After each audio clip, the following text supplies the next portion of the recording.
Have you ever wondered if one day you were kicked out of the very place you had a right to be, how would you react? On an early morning SkyWest Airlines flight, amidst the gleaming steel and arrogant gazes of first class, a black woman named Sienna Brooks just wanted to quietly open her laptop and finish some work notes. But the suspicious eyes of flight attendant Laura Hayes said she didn't belong here. In just a few minutes, a seemingly small decision asking Sienna to get up from her chair turns into a chain of unexpected events. Will you argue, walk away in silence, or let justice take its course? 7 minutes later, all eyes on the flight were lowered, because the girl who was sent away turned out to be the one who could change the sky. Join me as we witness how Sienna Brooks chose to stay silent, so justice could speak. If you believe that intelligence and dignity can defeat prejudice, please like, share, and subscribe to the channel to start the flight called Silent Justice. They say you never know who is sitting next to you on a flight. But that morning, on flight SKBB's YQ47, no one seemed to believe that, except the black girl in row 2A. Sienna Brooks stepped lightly into SkyWest Airlines' first-class cabin, her eyes calm and unruffled. She wore a simple ash-gray suit, her hair pulled back in a bun, and her white collar a bright spot in the luxurious interior of the plane. No one knew she had just left a virtual meeting with the board of directors where she was the youngest face, but the most heard. She pulled out her small black leather bag, placed it neatly under the seat, opened her laptop, and began typing a few notes. The screen reflected her focused face, without a trace of fatigue. A confident woman, a passenger like any other, but to someone on this flight, her presence was wrong. Laura Hayes, the first-class flight attendant, leaned lightly against the bulkhead, her gaze scanning the rows. When it landed on Sienna, it paused. Not because she had done anything wrong, it was because Laura wasn't used to seeing a person of color there. The look didn't last long, but it was enough to change the atmosphere, like a quiet chill that spread through the over-air-conditioned cabin. Laura approached, her professional smile plastered on like a mask. "Excuse me, could I see your ticket?" Her voice was even, but with a hint of deliberate doubt. Sienna raised her head, nodded slightly, and took the ticket from her coat pocket. "Of course," she said, her voice low but firm, without a trace of irritation. Laura looked at the ticket, then back at Sienna. "Thank you," she said, her voice cold, as if she were verifying an ID, not greeting a first-class passenger. When she turned away, the look lingered in the air, the kind of scrutiny anyone who had ever been judged for the color of their skin would recognize. Sienna took a deep breath, then returned to her laptop screen. No expression, no response. Because she knew in many situations, reaction is the trap. She had told her management team in some places, "You don't have to say anything to be judged. Just show up." The words flashed across the screen. Leadership requires restraint. She smiled vaguely, as if the universe was testing her at the right moment. Outside the window, the runway glowed in the morning sun. Another stewardess, Emma Collins, a younger woman, smiled at Sienna with a friendly smile. "Do you need any help, ma'am?" "No, thank you. I'm fine," Sienna replied, her voice soft but warm enough to make the listener feel respected. Emma left, leaving a moment of silence. Laura stood further away, arms crossed, looking over with a look that was half annoyed, half curious. There was something about Sienna's demeanor that made her uneasy, a kind of self-confidence that needed no justification. A few nearby passengers began to pay attention. Nothing happened. but they felt like something was waiting to explode. The air was thick, as if someone had accidentally stopped the heartbeat of the entire cabin. Laura turned to her colleague and whispered, "She really has a first-class ticket." Paul Anderson, the veteran flight attendant, frowned. "I think you should be careful with that tone. Laura, not everyone sitting here has to prove anything to you." But Laura just shrugged, a half-smile appearing on her face. "I was just following procedure." That statement sounds simple, but it is always where prejudice hides to legitimize itself. In seat 2A, Sienna remained silent. She heard, not the words, but their frequency, the chill that forced people to choose remain silent and maintain their dignity, or speak up and be labeled too sensitive. She chose the third way, silent, but knowing. A child in the back seat giggled as her mother opened a cookie. The sound was as soft as the world's reminder that life still had room for innocence. Sienna smiled briefly, then closed her laptop, leaned back, and closed her eyes. She looked like she was resting, but she was actually observing every movement in the cabin. Laura returned a second time, her expression more serious. "Excuse me, but it seems like your seat is wrong. I need you to follow me for a moment." The words fell on deaf ears, drawing a series of glances. A man in row 1 looked up slightly, curious. A woman turned to her husband and whispered, "What's going on?" Sienna opened her eyes. She didn't say why or what gives you the right. She just stood up, slowly buttoning her jacket, as if she were preparing for a meeting more important than this flight. "Of course," she said, her voice so soft that only those closest to her could hear it. But there was a power in each syllable that made Laura take a half step back. Though she didn't understand why, the cabin fell silent. Sienna's footsteps echoed softly on the carpet, polite but firm heels. All eyes followed, not out of curiosity, but with a sense that something was very wrong. While walking, Sienna took out her phone and opened a short message. "Don't escalate yet. Wait for my signal." No one knows who she's sending it to, and that's what makes her different. As the first-class door closed behind her, Laura sighed, thinking she had done the right thing. Sienna, sitting in the middle row of economy, stared straight ahead, not once turning her head. A long moment of silence, as if justice were inhaling, waiting to exhale on the back. In the cramped economy cabin, the pale yellow light illuminated Sienna's calm face. No one knew that the moment she left first class, the countdown to a power reversal that no one on the flight could have imagined. The engine was as quiet as a metallic sigh. In the economy cabin, Sienna Brooks sat still, her hand resting lightly on her phone, her eyes staring straight ahead, not because she was thinking about herself, but because she was seeing how the world had not yet changed. A stewardess pushing a water cart passed by, smiling politely. She nodded, thanking him warmly. No one noticed that, just a few rows ahead.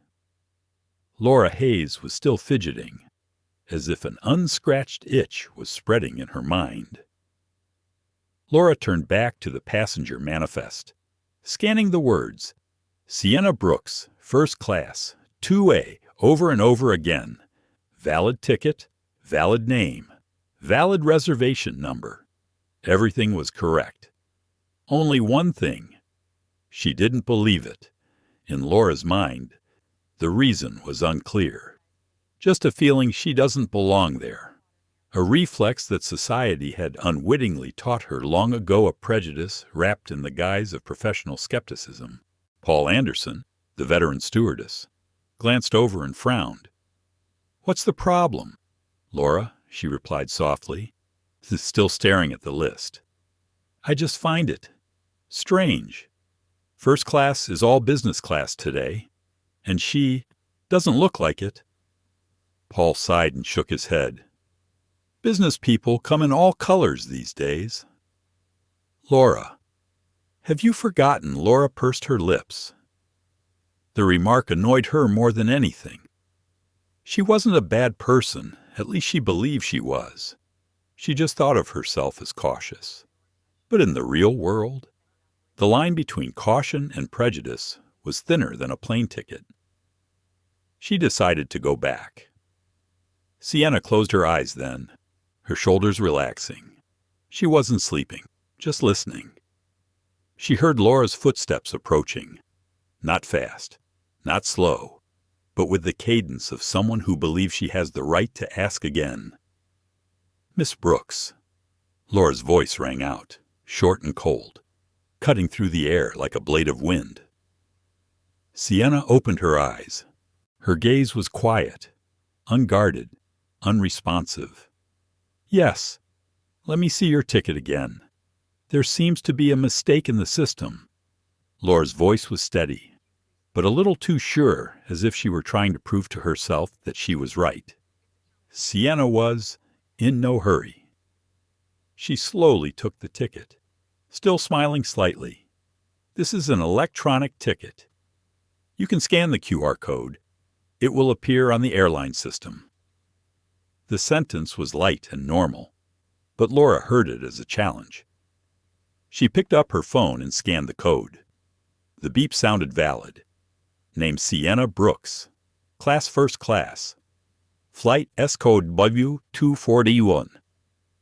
Laura said nothing. The screen confirmed it, but her eyes remained the same cold, skeptical. They were no longer looking at the ticket, but at the person in front of her. Sienna remained seated, only asking softly, "Is there anything else you want to verify?" The silence lasted longer than it should have. A few nearby passengers began to look over.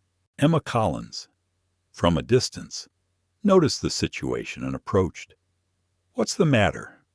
Laura swallowed, trying to keep her voice calm. "No, I was just checking the ticket information." "So that's it." "Right." Emma smiled, trying to lighten the mood. But Laura didn't answer. She turned and walked away. No one saw, but her lips pressed together like she had swallowed a stone. Her eyes glanced over her shoulder, still on Sienna, a look that said more than any words, "I don't believe it." And in that moment, the conflict ceases to be about two people. It becomes symbolic, of power and prejudice colliding in a narrow space where no one can leave. Sienna looked out the window, her hands fumbling with the buttons on her blouse. Not to adjust, but to remind herself to stay calm. She had no proof. Not today. Not with someone like Laura. She remembered what her father had said to her when she was a little brown girl in suburban Dallas. You don't have to shout to be heard. You just have to speak at the right time, and in the right way. The loudspeaker blared, "Cabin crew, please prepare for takeoff." The plane began to taxi. Laura stood at attention, but her mind was no longer focused on the procedure. A voice in her head whispered, "If I'm wrong, I'll be judged. But if I'm right, I'll be recognized." She didn't understand that from the moment she asked that question. She had chosen the wrong direction. Sienna, however, remained silent. She opened her laptop again and continued typing. Sometimes, the people who wield the smallest power create the biggest cracks in the system. The man sitting next to her glanced at the screen and then turned away. No one knew who she was writing to, but each word seemed to fall onto the paper of fate. Emma, from the back of the cabin, kept her eyes on Sienna. She saw something in the woman that made her respect her, not her elegance, but her calm amid the undercurrent. As the plane took off, the sunlight shone through the window, reflecting on Sienna's face, making her feel like she was sitting in a halo. Laura turned to look one last time, her eyes still cold, But deep within them, there was something like unease. Because sometimes, what scares us is not that other people are wrong, but that we doubt ourselves.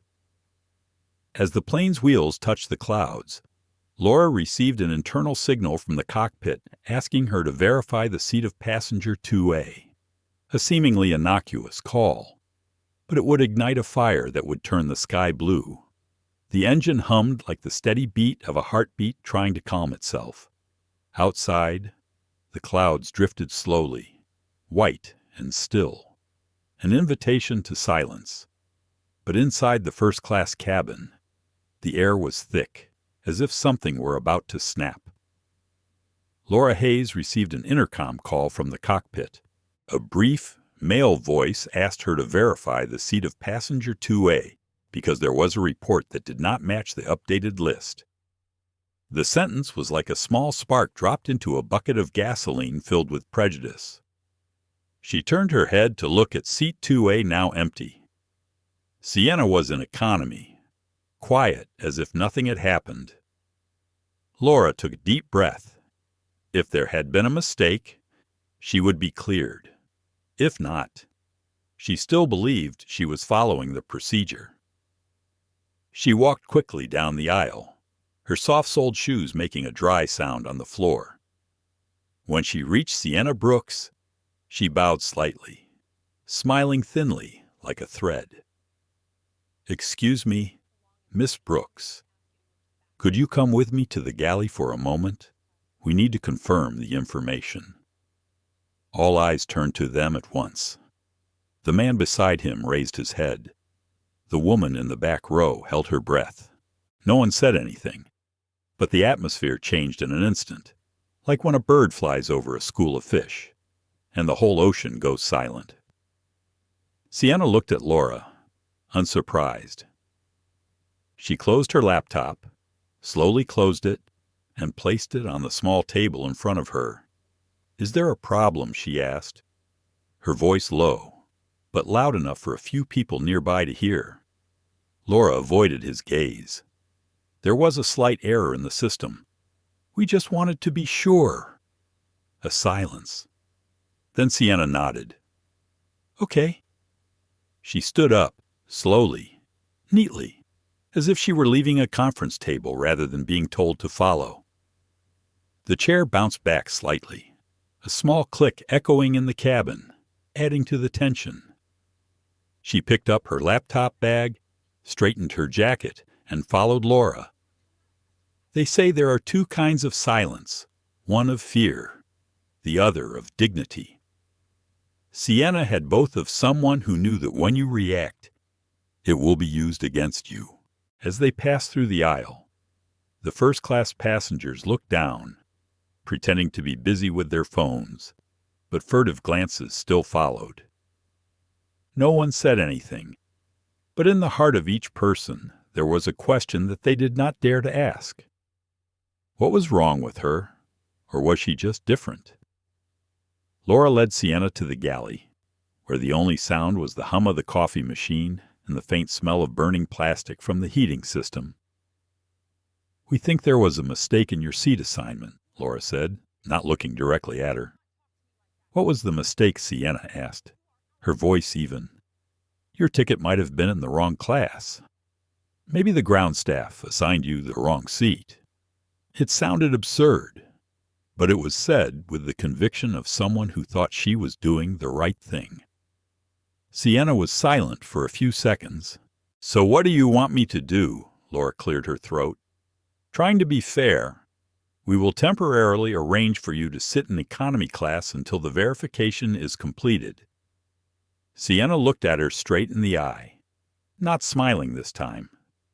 "And if I say no?" Their eyes met, one cold, the other shivering.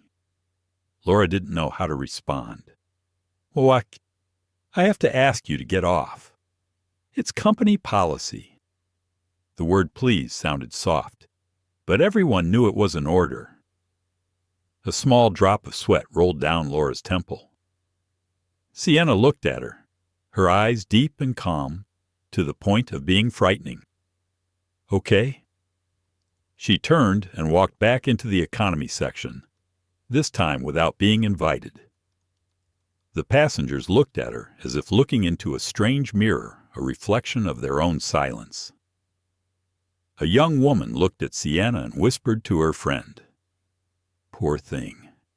She must have bought the wrong class." The man across from her nodded slightly. "Yeah," or "Someone didn't think she had enough money." No one spoke loudly, but those whispered words were like pebbles falling into a lake in the viewer's mind, each ripple spreading out, touching the conscience.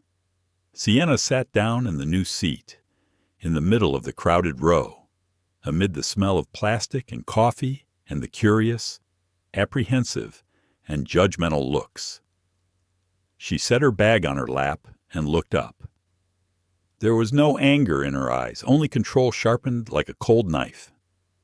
Laura returned to first class, trying to keep her composure. Emma looked at her and asked softly, "Are you sure?" Laura, "Don't interfere." "Emma," Laura said curtly, "she has a valid ticket." "I see. We'll check." Paul Anderson came up from the back of the cabin, his voice low but firm. "Laura, I have seen this kind of situation before. Don't let your prejudices lead you to make mistakes." Laura turned away without answering, but Paul's voice still echoed in her mind, and that made her more upset than anything else. In the economy class, Sienna remained still. She opened her phone and typed a few short messages. "Everything is going as planned. Stick to the plan." Then she turned off the screen, leaned her head back on the chair, and closed her eyes. Not to hide, but to listen to the chaos collapse in on itself. She knew. True justice didn't need to be shouted. It just needed a moment when people realized what they had done. Above, the safety light came on. The plane shook slightly, as if the sky itself were shaking with what had just happened. In the middle row of economy class, in the shimmering light from the window, Sienna opened her eyes. She tapped her phone screen and sent another text, this time just 3 words. "It's time." No one on the flight knew that the message would change the airline forever. The economy cabin was as quiet as water, amid the tapping of keyboards and the small laughter of a few passengers. Sienna Brooks sat still upright, head tilted, as if listening to a song only she knew. Outside the window, the sky stretched out, blue, calm, unaware that inside that plane, justice was gently turning its first gear. She opened her phone. The light from the screen reflected on her eyes, calm eyes, no anger, only certainty. Her fingers moved quickly, typing each word. "Don't escalate yet. Wait for my signal." The message was sent, quick and concise, like a prepared command. She didn't need to read it again. The person on the other end knew exactly when to act. She put the phone back on her lap, leaned over slightly, and crossed her arms. A middle-aged passenger sitting next to her, a gray-haired man who looked like a lawyer, glanced at her and saw her smile faintly. It was a smile that made him slightly confused. Not the smile of someone who had been offended, but the smile of someone who had just made a move. "Are you okay, miss?" he said hesitantly. Sienna turned, her voice light as mist. "I'm fine. Just a little lesson in how humans still like to decide who belongs where." The man nodded slowly, then said nothing more. He sensed something about her, an aura that made people stop pitying her and start respecting her. From afar, Emma Collins, a young stewardess, walked by and stopped slightly. Her eyes were full of guilt, wanting to say something, but not daring. Sienna saw it and just nodded slightly, as a wordless reassurance. "You don't need to say it. I understand." The small gesture made Emma choke. She turned away, but her heart was heavy. Meanwhile, in the front of the cabin, Laura Hayes nervously checked the ticket system. Everything was correct. There was no mistake. There was no logical reason why she had asked Sienna to leave her seat. Paul Anderson, a veteran steward, walked over and looked at her through his reading glasses. "Laura, I told you. Don't let your emotions get in the way of your work." Laura turned, her voice slightly sharp. "Do you think I discriminate?" Paul sighed. "I don't need to think. I just see you trying to prove something, instead of doing your job." Those words were like a light stab to the remaining part of her reason. Laura turned away, hiding her increasingly hot face.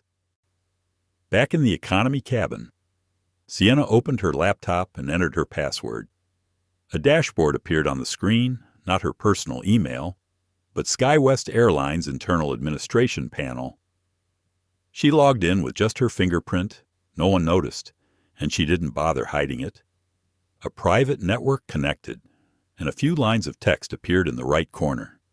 Access level board member. She didn't do much, just open the live monitoring window to see the flight report. Laura Hayes' name appeared on the crew list. Below it was the text performance observation pending. She read, her eyes cold, but her heart free of hatred. Not because she forgave, but because she understood. Retaliating with anger only undermines justice. She gently closed her laptop, leaned her head back on the chair, and closed her eyes. Her father's voice echoed in her head. "You don't have to shout. Sienna, the whole world will hear when you speak the truth." 2 rows ahead, a little girl, about 8 or 9, was playing with a doll. She accidentally dropped it at Sienna's feet. Sienna bent down, picked it up, and returned it, smiling gently. "Here you go." The girl smiled, without hesitation, thanking him. The mother, a white woman, looked at Sienna and nodded slightly. "Thank you. I'm sorry. She's so clumsy." Sienna smiled. "It's okay. Some clumsiness is easier to accept than others." The woman paused. Sienna's gaze softened. But there was a message the mother understood. Because sometimes a small act of kindness in the wrong situation can be more embarrassing than any accusation. In the cockpit, Captain Grant Miller received a notification from the executive office, a short, red flag email. "Do not touch passenger Sienna Brooks.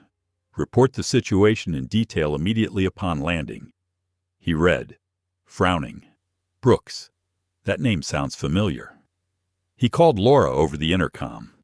"Laura, passenger 20. Do you know who she is?" Laura's voice was confused. "Just a first-class passenger. I think—" "There was a ticket mix-up," Miller replied coldly. "There was no mistake. She was on the board priority list, which means she has more rights than me on this flight. And you—" There was a deadly silence. Laura stood there, clutching the passenger list so tightly that the paper crumpled. Sienna remained silent in the cabin. She opened the small window and looked out. The sunlight shattered on the wings, reflecting like metal shining in the sky. Part of her felt sad, not for herself, but for Laura, because she knew that in a few minutes, everything would change. She didn't need to speak, didn't need to justify herself. The system would speak for her.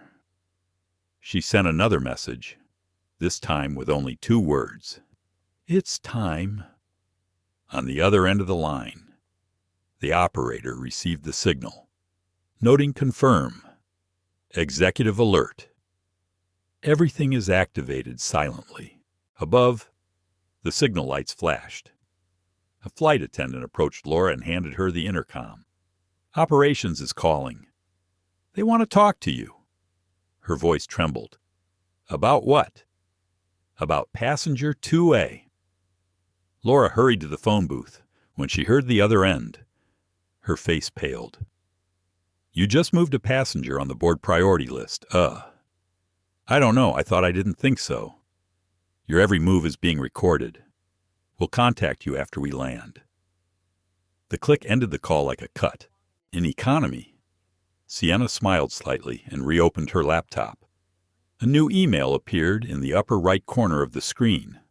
The subject line acknowledged. She didn't need to open it. One glance was enough to confirm that justice had begun to take its course. The plane shuddered slightly, signaling a change of direction. Sienna looked up and saw Emma's eyes on her. The two women met eyes, one knowing, the other just understanding.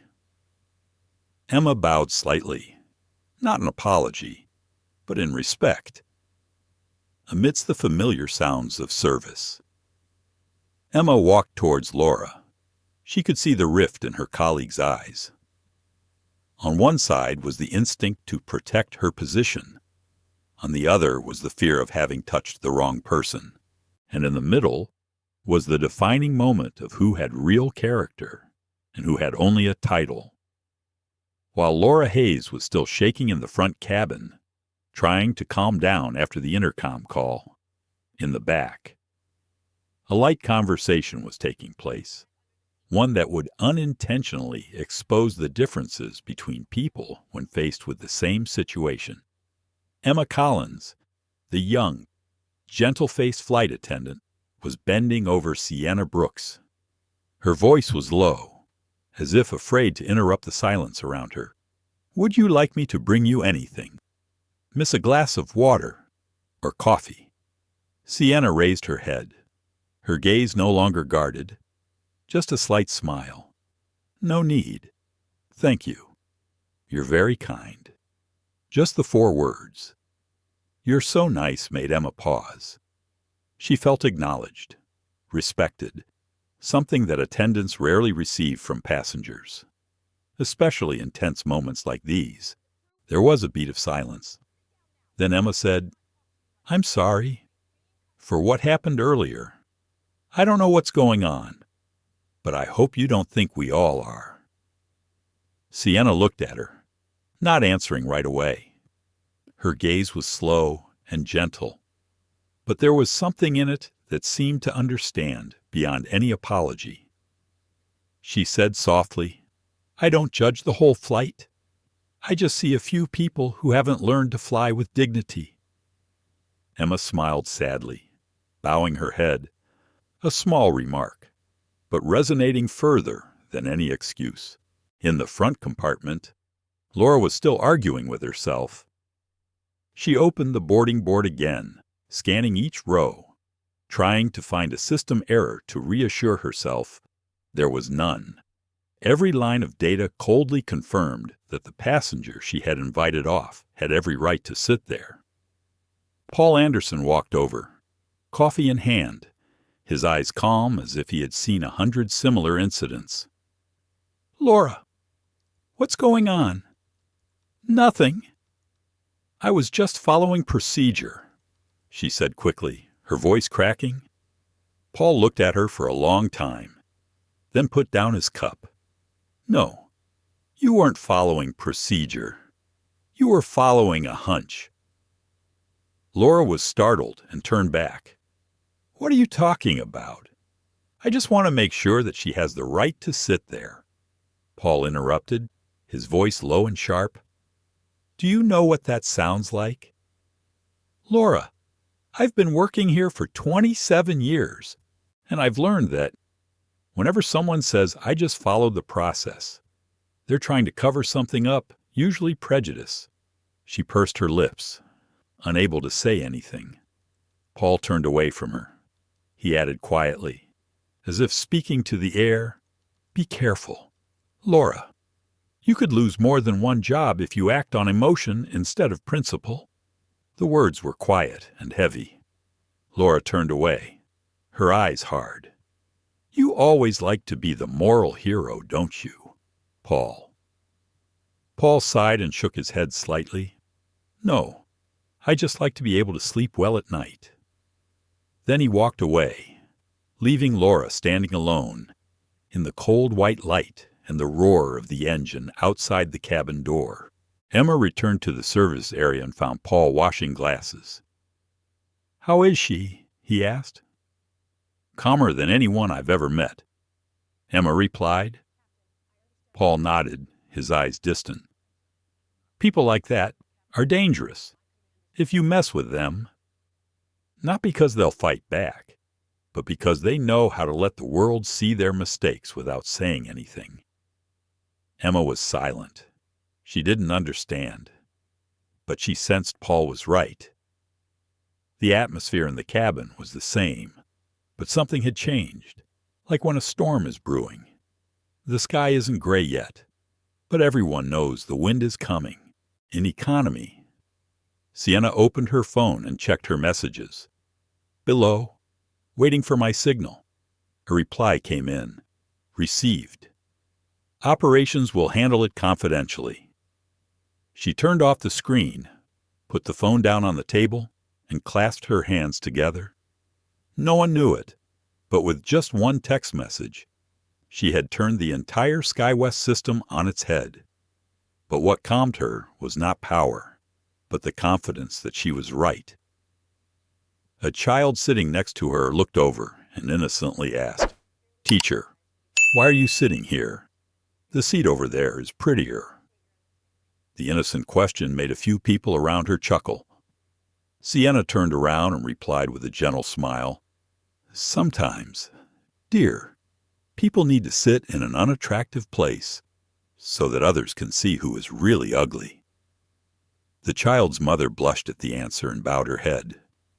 No one said anything more, but the atmosphere around Sienna suddenly became heavy and heavy.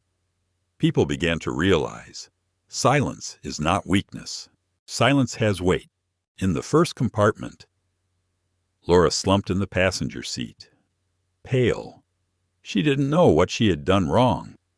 Or rather, she refused to admit that it had started with the first glance she had given Sienna. She tried to convince herself that this was just a minor incident, that she could handle it. But deep down, she knew something had gone wrong. Paul walked by, looked at her for a moment, and then said slowly, "You know, Laura, sometimes the scariest thing is not being judged by others, but when your own conscience starts to question you." Laura did not answer. She just looked out the window, where the clouds were rolling in, thick as smoke. Inside her, a storm was brewing, quiet, but fierce. As Laura bent down to check the notebook, the intercom suddenly rang, sharp and cold. A voice from the control room spoke through the small speaker. "Chief Flight Attendant Laura Hayes. Please report passenger Sienna Brooks immediately."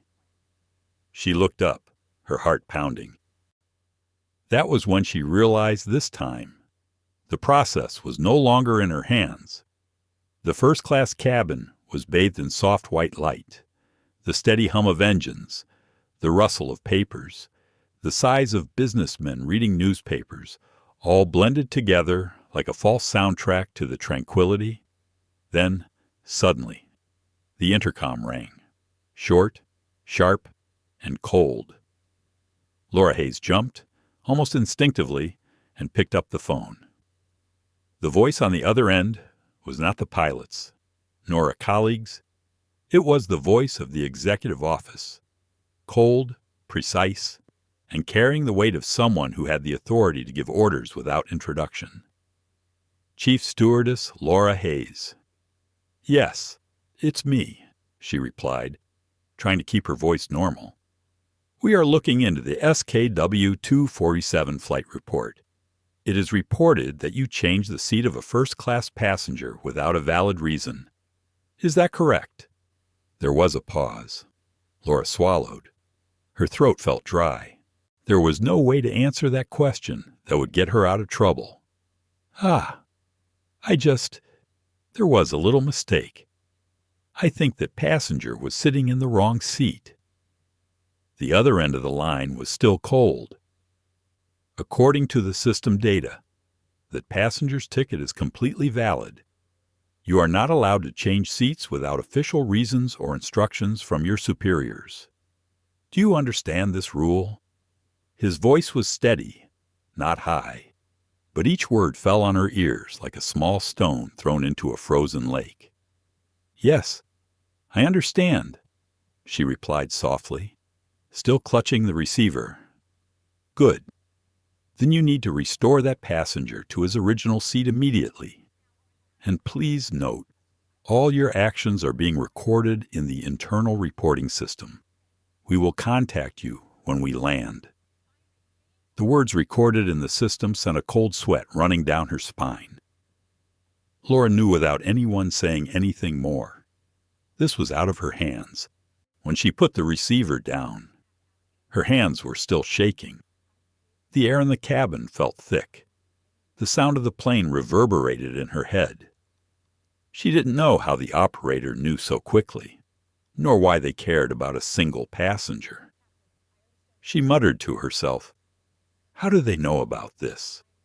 Paul Anderson, who had just returned to the cabin, heard this and stopped. Know what? Laura looked at him, her eyes wavering between fear and pride. Control. They just called. They said, "I'm not allowed to change Miss Brooks' seat." Paul frowned. "Her name is Brooks, yes." "Sienna Brooks," Laura replied quickly. Paul was silent. A vague memory flashed through his mind. The name sounded familiar, too familiar. He started to say something, but then just shook his head. "Laura, I told you. You shouldn't have done that. There are people you shouldn't mess with, especially when you don't know who they are." Laura shuddered at the remark. "I was just doing my duty." Paul sighed. Sometimes, being on duty is the easiest way to do the wrong thing. She turned away, hiding her embarrassment by adjusting her scarf, but her hands were still shaking. In economy, Sienna Brooks remained seated. She sensed the turbulence above her. It was as if the air itself could transmit Laura's confusion. She didn't smile, nor was she pleased. Just a fleeting glance, as if the wind had changed direction as predicted. A message appeared on the phone. "The executive office has made contact." She typed just 2 words, "Understood." Then she closed the phone and leaned back in her seat. From a distance, Emma Collins watched. She didn't understand what was going on, but she could sense that this woman was no normal passenger. Emma saw in Sienna's eyes a stillness not of someone who was at a disadvantage, but of someone who was in complete control of the situation. At the front of the compartment, Laura bit her lip, stood up, and walked slowly back. Each step felt like lead. Paul followed, saying nothing. When they reached the general section, Laura stopped, straightened her uniform, and tried to look professional. She took a deep breath and approached Sienna. "Miss Brooks." Her voice trembled slightly. "Yes," Sienna replied, keeping her gaze steady. "We just checked the system. It seems there was a slight error. I, on behalf of the crew, apologize for the inconvenience. You may return to first class." At that moment, everyone around heard. A silence rippled across the room. The passengers who had witnessed Sienna being asked to get off now looked at Laura and at Sienna with surprise and apologetic expressions. Sienna remained still for a few seconds, then softly replied, "It's okay. I'll sit here. Thank you." The answer left Laura speechless. No anger, no hatred, no need to return to her rightful place. Just a gentle rejection that made her feel smaller. She forced a smile. "But those are the rules," Sienna interrupted, her voice calm. "I understand the rules, Miss Hayes, just as I understand that there are things that are not in the rules, that are in the choices." Laura didn't know what to say. A few of the passengers nodded slightly as if they had just witnessed a moral lesson without dogma. She turned away, her cheeks burning. Paul watched her, his eyes half pity, half warning. Laura, when someone chooses silence over anger, it is not because they are weak. It is because they know they do not need to shout to be heard. Laura didn't answer. She just bowed her head and walked back to first class, feeling empty inside. Things had spiraled out of control, and worse, out of her understanding. In the cockpit, Captain Grant Miller also received a call from the operations room. The order was clear: remain as is. Do not interfere. Passenger Sienna Brooks is listed as a direct contact with the board. Report any developments upon landing. Miller looked at the radar screen, then shook his head slightly. So that's the person Laura ran into. He said nothing more, but there was respect in his eyes for the woman sitting quietly in the cabin below. As Laura sat down, her hands still shaking, the intercom system rang again. The captain's voice was deep and calm. Flight Attendant Hayes, please come to the cockpit. We need to talk. In that moment, Laura knew there are heights not everyone is allowed to reach, and sometimes the moment she bows her head is when true power begins to be revealed. The internal speaker sounded, dry and steady like all the other announcements. Chief Flight Attendant Laura Hayes, please come to the cockpit. But this time, Captain Grant Miller's voice was deeper than usual. It was not tense, but it made people unable to ignore it. Laura stood up, feeling as if she were a leaden weight. Each step down the narrow first-class corridor echoed in the thick air. She knew something was waiting for her, something that wouldn't be easily erased with an apology. The cockpit door closed behind her, a sharp click. Captain Miller was sitting, leaning over the controls. He didn't look at her right away, just said, "Sit down, Laura." She pulled out a chair and sat down, her hand still clutching the edge of her skirt to hide her trembling. Miller turned, his eyes shining in the control light. "There's something I need you to understand before things get too far." Laura swallowed hard. "Yes." Sir Miller spoke slowly, his voice low and restrained to the point of being almost cold. "You dealt with a passenger named Sienna Brooks." "Right." She nodded, eyes downcast. "Yes, but I was—" "Don't explain," he interrupted. "Do you know who she is?" Laura looked up, her face pale. "She was just a first-class passenger. I didn't—" Miller looked straight at her. His eyes had no anger, only quiet disappointment. "She was no ordinary passenger." Sienna Brooks had direct access to the SkyWest Airlines board of directors, and as far as I know, she was one of the largest shareholders of the airline. The silence stretched. The sound of the engine outside seemed to whine in Laura's head. She blinked, thinking she had misheard. A shareholder," she repeated, her voice cracking. Miller nodded. "Yes." And she was just publicly humiliated by the chief flight attendant of this airline in front of dozens of passengers. Laura opened her mouth but found no words. She looked down at the control panel, where the flashing green light reflected off her hands' fingers that were shaking, showing fear. Miller continued, "Orders from operations are clear. No one is to touch her again. You must leave everything as is until we land. Then someone from headquarters will be waiting for you." Laura looked up, gasping. "People from headquarters? You mean an internal investigation? And you know what that means?" In the cabin, Emma Collins was checking on passengers. From a distance, she saw Laura emerge from the cockpit, her face no longer hiding her confusion. She looked like someone who had just crossed the line between confidence and collapse. Emma watched, saying nothing. She knew something bigger was going on, and she believed that somehow justice was finding its way. Laura walked slowly, her shoes clicking softly on the floor.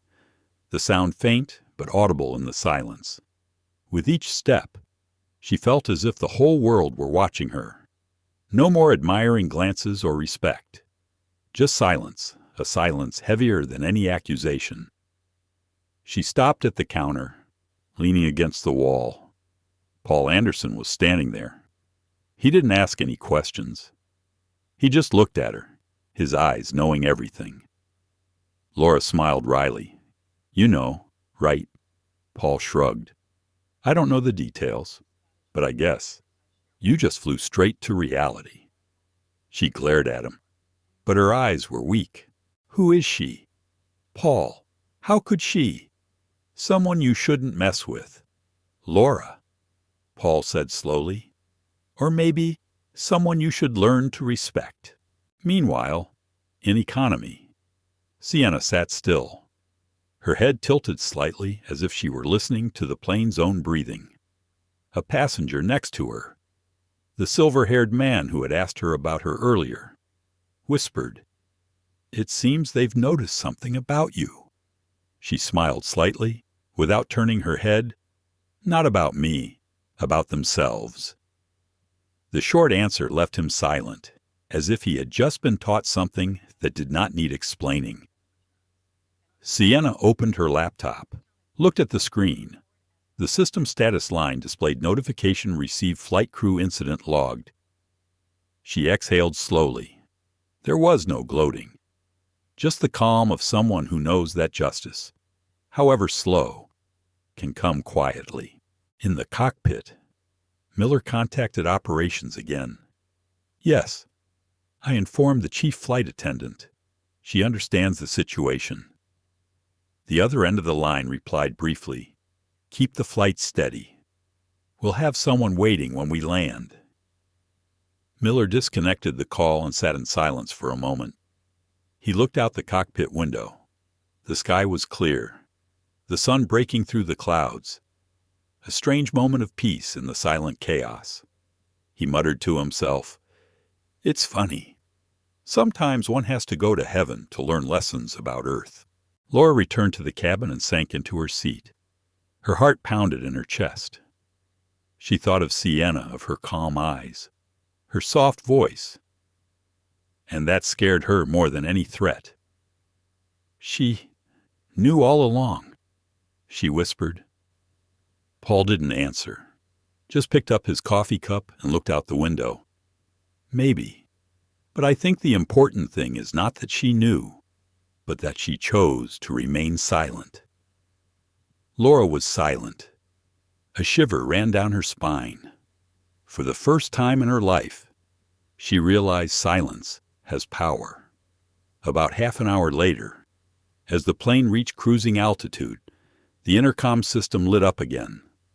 A new message from the executive office was sent to the entire flight crew.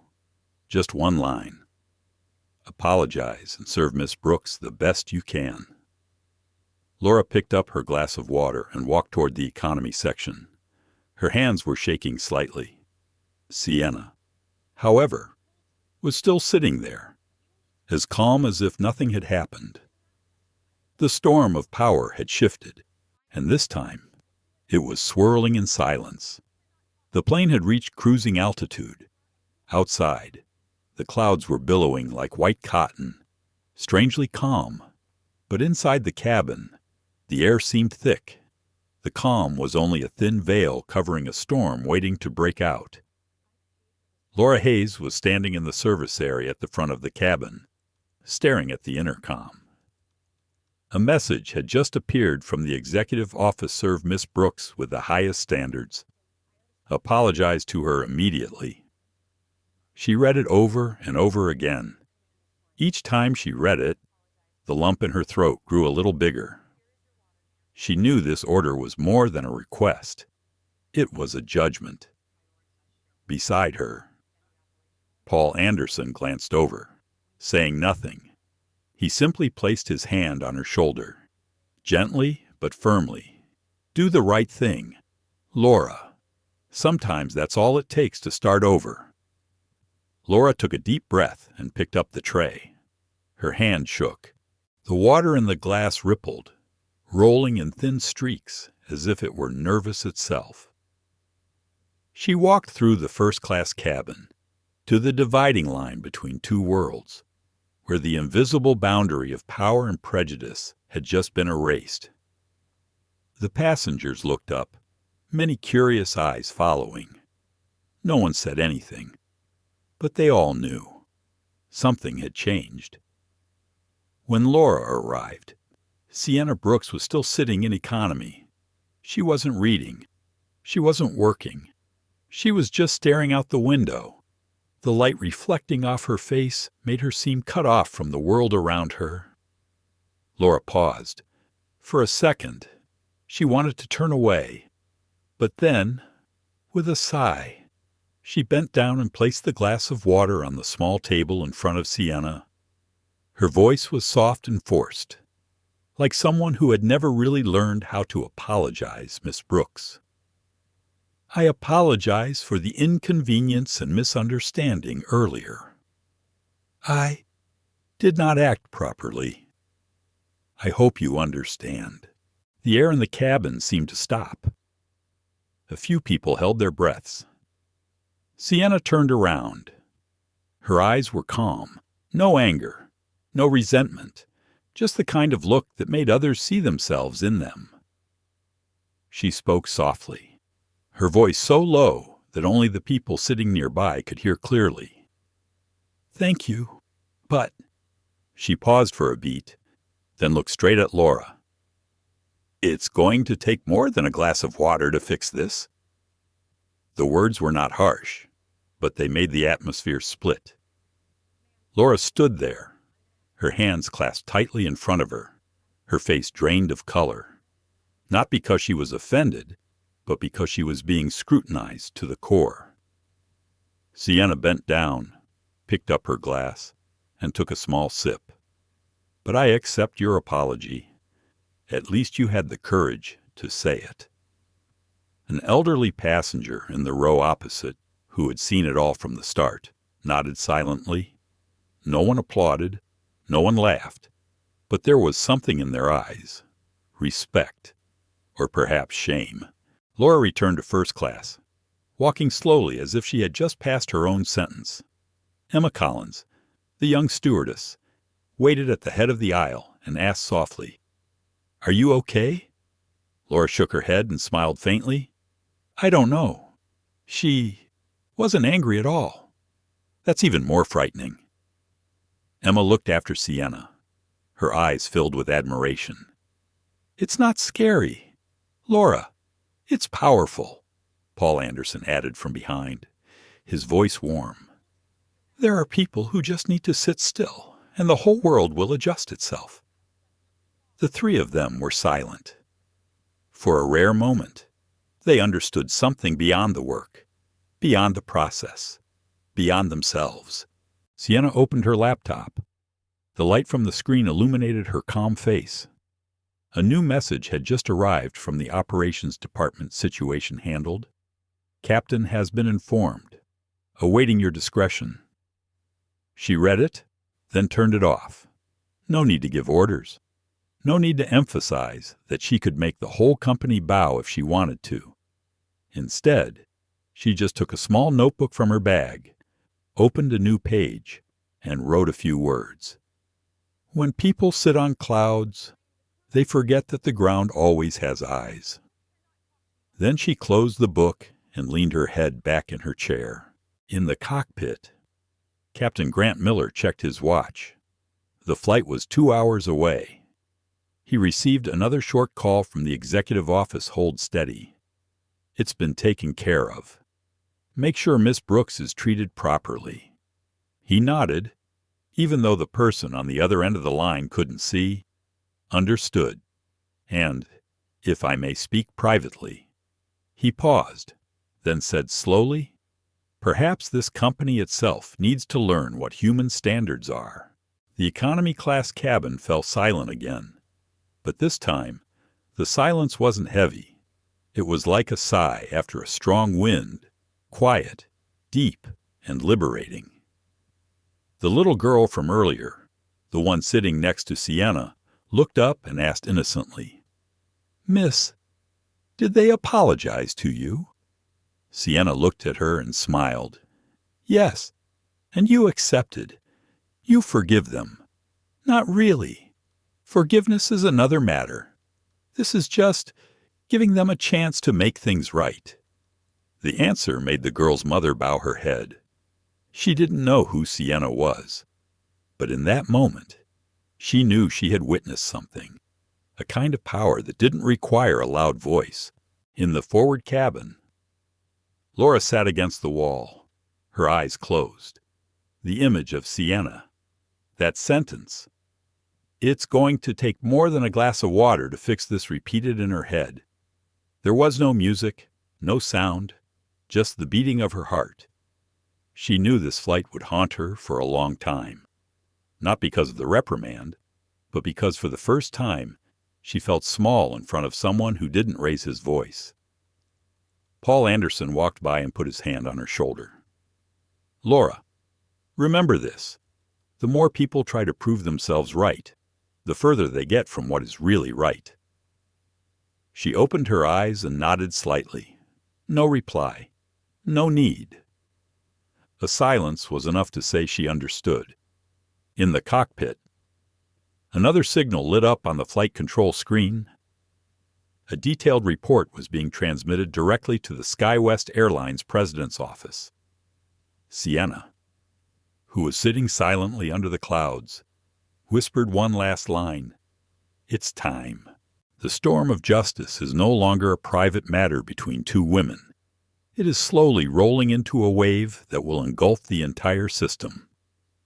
The engine hum was steady and steady, but inside the cabin, everything felt ready to fall apart.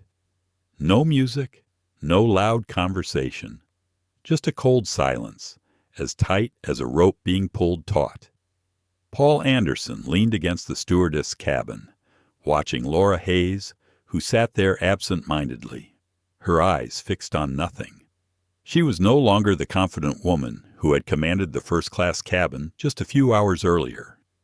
Now, Laura looked like a child caught doing something wrong without even understanding why. Paul spoke slowly, not angrily, not lecturing, just in the tone of someone who had seen too many mistakes like this. "Laura, have you ever wondered why you did that?" Laura looked up, her voice hoarse. "What? Look at a person and decide who they are in seconds." She was silent. Paul stepped back, leaning against the cold metal counter. "We are taught to judge passengers by the little things, how they dress, their attitude, the way they talk. But sometimes those little things are not warning signs, but reflections of our own prejudices." Laura bowed her head. Paul continued, "You don't have to say anything. I used to be like you. I used to think I knew everything about people just by looking at them. Until the day I was saved from a fire in the cargo hold by a 19-year-old black boy, a janitor, and I, the one who was supposed to help, stood there motionless. That was the day I learned my lesson. You can't judge people before you know them." Laura closed her eyes. A tear fell, quick and silent. Meanwhile, in economy class, Sienna Brooks picked up her phone and typed a short text message. "It's time." The message was sent. No one heard the ding, but the atmosphere seemed to change. 3 minutes later, the plane's internal system reported a new signal incoming priority message. "Corporate channel." Captain Grant Miller looked at the screen, then frowned. A file had just downloaded, codenamed Level 3 Internal Incident. He opened it. A detailed report on S-Code WBU. 247 incident, complete with description, passenger statements, and first-class corridor camera footage. Miller read through a few lines. He sighed. "My God, they sent it to the internal media." Paul got the news over the intercom. He turned to Laura and said in a low voice, "You better prepare yourself. This isn't just between you and her anymore. It's about to become a company affair." Laura opened her eyes wide, her lips trembling. What did you say? Paul nodded slowly. Paul nodded. They're conducting an official investigation. And if I'm not mistaken, Miss Brooks ordered it. In the economy class, Sienna remained seated, calm as if the whole thing had nothing to do with her. She took out her headphones and turned on some old jazz Fly Me to the Moon. A faint smile flashed across her face. It wasn't the joy of victory, but the smile of someone who already knew the outcome. Emma Collins walked by and stopped briefly. Miss Brooks, do you need anything else? Sienna took off her headphones and smiled. No, thank you, Emma. But could you please help me thank the captain? He handled it very professionally. Yes, I will do it right away. Emma left, her heart aching. She felt like she was witnessing something more than an argument, as if, somewhere up in the clouds, a balance was being readjusted. And Laura, she sat still, staring blankly. Outside, the clouds continued to drift by, but inside her, everything was falling apart. I don't hate her. I just don't think she belongs there, she whispered, almost to herself. That's the thing. Laura, Paul replied softly, without turning around. You don't have to hate someone to be wrong. You just have to believe you know them, and that's enough to hurt a person. The words were like a knife without a blade, not stabbing, but painful. In the cockpit, Miller called the executive office. This is Captain Miller. Situation stable, but I need to confirm, is Ms. Brooks really a strategic shareholder of SkyWest? The other end of the line replied, yes, she's working with the senior staff restructuring team, and right now, she has temporary authority to oversee flight decisions. Miller raised an eyebrow. She is watching us. That's right. Captain, best not ask any more. Miller disconnected the call and looked out the cockpit window. The sun was reflecting off the clouds, so bright it made him squint. He thought to himself, that girl is steering this ship without touching the steering wheel. Below, Paul's phone vibrated. Internal message, SKW. 247 flight crew is on live monitoring. All personnel are requested to remain in their positions and avoid unnecessary interaction with passenger Sienna Brooks. He looked at Laura, his eyes sad. Did you hear? They don't say that passenger anymore. They call her by name. Laura raised her head, her eyes red. She is making me lose my job. Right. Paul shook his head. No. She is making you learn a lesson that life has not yet taught you. On Sienna's phone screen, another message flashed from a contact named E. Carson, board chair done. The video has been sent to Human Resources and Training. They will use it as an example in the Bias in Service program. Do you want to remain anonymous? She replied briefly. No, let them know my name. But remember to add this line at the end of the video. No one is born with privileges, but everyone has the opportunity to choose how to behave worthy of a human being. She pressed send. Then she closed the phone, leaned back in her chair, and closed her eyes. A long sigh, not of a victor, but of someone who had just completed a circle. In the service compartment, Paul looked at Laura and whispered, You know, Laura, I think Miss Brooks just let you go. Laura looked up, bewildered. Forgive me? How did you know? Paul smiled sadly. If she wanted to bring you down, you wouldn't be on this flight anymore. You're still here, which means she chose to teach, not punish. Laura was silent. Another tear rolled down her cheek, but this time it wasn't as bitter.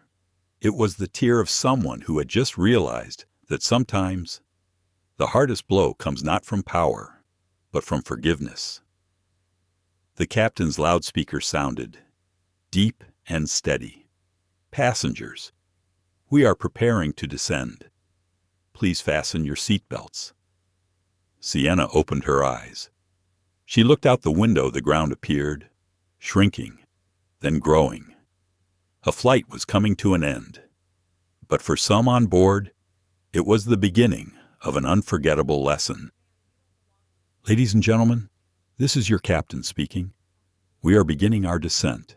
Please fasten your seatbelts." Captain Grant Miller's voice boomed steadily over the intercom, a familiar rhythm of every flight. But this time, it didn't bring reassurance. It brought a quiet sense of anticipation. A flight was ending, but for some on board, it was far from landing. In the economy class, Sienna Brooks gently pulled her seatbelt and adjusted her jacket. She was calm, her face showing no signs of tension. Emma Collins, the young flight attendant, walked over gently. "Miss Brooks, do you need anything else? I can get you some towels, or some warm water if you want." Sienna looked up, her smile thin and sincere. "No, thank you. You did great. I'll remember that." Emma paused. In that moment, the thank you felt like more than just politeness. It felt like a confirmation, or perhaps a promise. She smiled back, her voice small and sincere. "Thank you, Mr. Brooks. I was happy to serve you." Sienna nodded, then looked out the window. The sky outside was fading from blue to a pale orange. The last light of day filtered through the clouds, turning the landscape into a sea of soft fire. She watched, and in her eyes, there was not complacency, but the calm of someone who had been tested too many times, and now chose only to observe the world with compassion. In first class, Laura Hayes fumbled with the safety checklist. Her hands shook slightly as she pressed the secure cabin button on the control panel. Her movements were precise, but without the confidence she had always felt, as if hundreds of invisible eyes were scrutinizing her every move. She looked into the small mirror by the door and caught sight of herself, makeup slightly smudged in the corners of her eyes, hair slightly loose, and a blank gaze. She wondered, when did I become like this? Paul Anderson walked by and said softly, "Are you okay?" Laura took a deep breath. "I don't know. Paul, it feels like I'm not in control anymore." Paul looked at her for a long moment. "Maybe that's a good thing." "What do you mean?" "Sometimes you only learn humility when you lose the illusion of power." Laura looked at him, her eyes a mixture of fear and gratitude. But she didn't reply, because she knew, at this moment, any words would be meaningless. The plane banked slightly and began to descend. The engine noise died down, vibrating softly through the floor. The passengers sat still, most tired or staring into space. But to Laura, each beep from the dashboard seemed to resonate in her chest, each a beat of fear. She remembered Sienna's eyes, that sentence, "It's going to take more than a glass of water to fix this." The sentence was short, as light as a breath, but it haunted her for the rest of the flight. Not because Sienna threatened, but because she made Laura see herself for what she was: naked, small, and irredeemably wrong. In the back seat, Sienna flipped open her phone. On the screen was a series of new messages from SkyWest executives and administrators, camera footage secured. Crew report under internal review. CEO Hale requests debrief post-landing.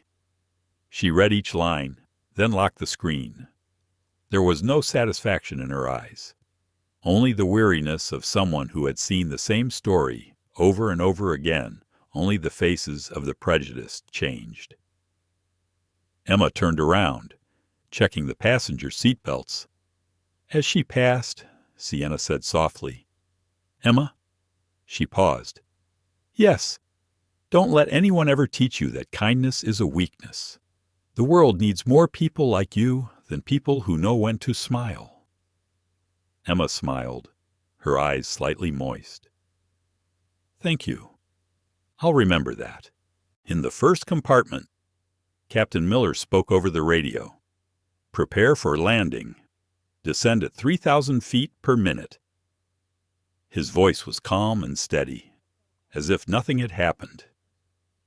But only he knew that the atmosphere on this flight was different, and perhaps, from now on, this airline would be different too. Laura stood looking down the aisle at Sienna. It wasn't far, just a few rows away, but it felt like a lifetime to get there. She wanted to move closer, wanted to say something more, but then stopped, because she knew words would be worthless now. Instead, she just placed her hand on her chest, bowed her head slightly, a silent, almost unconscious gesture. Sienna saw, and though she said nothing, her eyes responded with wordless understanding. As the plane broke through the low clouds, the orange light outside the windows faded to a silvery gray. The first drops of rain hit the fuselage, making a soft pattering sound like the final drum beats of a long song. In the cabin, everyone was dead silent. Only the captain's voice could be heard. Cabin crew, take your seats for landing. Paul sat down in the chair next to Laura. He spoke softly, his voice a message to her and to everyone who had ever mistakenly believed themselves in a position of power. Sometimes, how we land is more important than the flight itself. Laura turned slightly and replied softly, Maybe. Today I really learned that. As the plane touched down on the runway, the whole plane shook, but no one said anything. Sienna opened her eyes and let out a soft breath. She knew what was about to truly begin was not in the sky, but on the ground, and in first class. Laura Hayes gripped the armrests of her seat, her heart pounding, because she had just heard the intercom. Miss Laura Hayes, please remain on board after landing. The sound of the plane's tires hitting the runway was a long, dull, dry screech, like a heavy period to that tense flight. SkyWest Flight, S-Code 247 rolled slowly toward the gate, and in the passenger cabin, everyone was silent. There was no laughter, no post-flight chatter, only the soft sound of the seatbelt being unfastened and light, tired breathing. Sienna Brooks remained seated. She was in no hurry. She did not need to hurry. It was as if she understood that sometimes slowness was the power of those who were already at the top. No need to push, no need to fight, because the world would eventually make room for them. Laura Hayes, at the front of the cabin, was doing the right thing, greeting passengers, directing exits, flashing that professional smile she'd practiced 1,000 times. But that smile wasn't quite the same today. It was slightly crooked, trying to keep from shaking. In her head, the captain's words still echoed, Miss Laura Hayes, please remain on board after landing. She understood what was about to happen, but couldn't stop her heart from pounding so hard it was suffocating. Passengers disembarked one by one. Emma Collins helped an elderly woman with her heavy bag, her warm smile still intact through it all. Paul Anderson stood behind, watching everyone with a silent gaze, like an old father watching his son learn the most painful lesson of his life. Then it was Sienna Brooks' turn. She stood up, shouldered her small bag, adjusted her collar. Every movement carried an air of calm. As she passed Laura, she stopped. Two women, two worlds, two levels of power standing close together for a brief moment that seemed to last forever. Sienna tilted her head slightly, her voice low and clear. We will keep in touch. Miss Hayes, no threat, no rancor, just a statement as light as a breath. But it made Laura's blood run cold. Sienna walked away, not looking back. Her heels clicked rhythmically on the floor, steady and decisive, matching the sound of the compartment door opening, a sound that felt both freedom and judgment. 3 minutes later, when the last passengers had left, Laura was still standing in the same place. She didn't know what to do.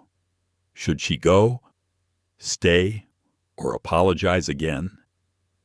It felt like the ground beneath her feet was sinking, pulling her broken pride with it. The door of the cabin opened. 2 airport security guards entered.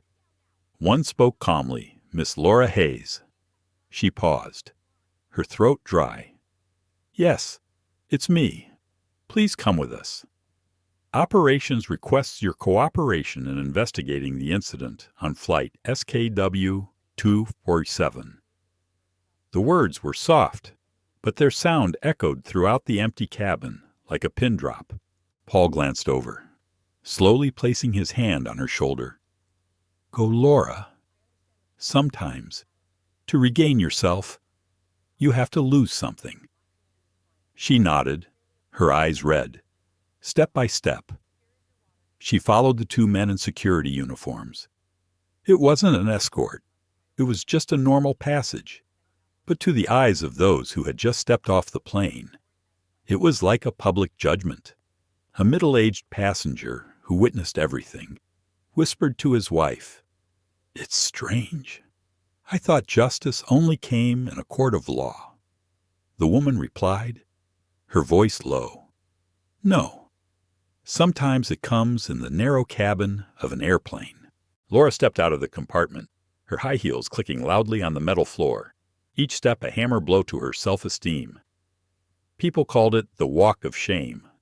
But for Laura, it was more than shame. It was the stark truth that she had no control over anyone but herself. As she passed the waiting room, a few curious eyes turned to her. Some recognized her, some looked away. No one spoke, but in the silence, she could hear the wind of judgment. She remembered Sienna's eyes, not angry, not contemptuous, just the quiet light of someone who had overcome a pain she had never understood. Laura wanted to run after him, wanted to say, "I'm sorry. I really didn't mean it." But the apology, when it was too late, was just an echo falling into the air. In the small office of the airport security department, she was invited to sit down. A man wearing a corporate compliance officer badge opened a file, his voice calm. "We need you to give us a full account of what happened, from the moment you met Miss Sienna Brooks until you changed her place." Laura looked down at the table, her hands clenching. 1 second, 2 seconds. Then she said, her voice choking, "There was no valid reason. I just felt she shouldn't be there." The man took notes, without comment, but his eyes said it all. Outside, Sienna Brooks was gone. She walked slowly through the glass corridor, phone in hand, not looking back. The light reflected off the floor cast a long shadow on her, a calm, silent shadow, but one that held a lesson the world was having to relearn. That justice doesn't come from shouting, that respect comes not from power, but from how we treat others when no one is looking. Sienna paused for a moment in front of the large glass doors. Outside, dusk was falling on the runway, the sun like an orange gem melting slowly in the clouds. She spoke softly, almost to herself. Justice is not about revenge. It is about reminding people not to forget who they are. In the interrogation room, Laura sat still, her eyes red. No one scolded her. No one shouted. But the silence made her feel smaller than ever. For the first time, she understood the feelings of those she had judged with just a look. She whispered quietly, her voice trembling, "Wish I had stopped before it was too late." On the top floor of SkyWest headquarters, CEO Gregory Hale had just received a detailed report on the SKW 247 incident. On the screen, Sienna Brooks's name appeared along with her title: strategic shareholder, board consultant. He looked up, his eyes heavy. This was no longer just a flight attendant's mistake. It was a wake-up call for the entire system. The interrogation dragged on in the small room, the white light shining on the cold steel table. No one shouted, no banging on the table. Only Laura Hayes sat there, her hands clenched as if trying to hold on to the last warmth of her shattered confidence. In front of her were two men in gray suits, one a representative of human resources, the other from SkyWest Airlines executives. They opened the file, turning the pages, their voices calm but distant.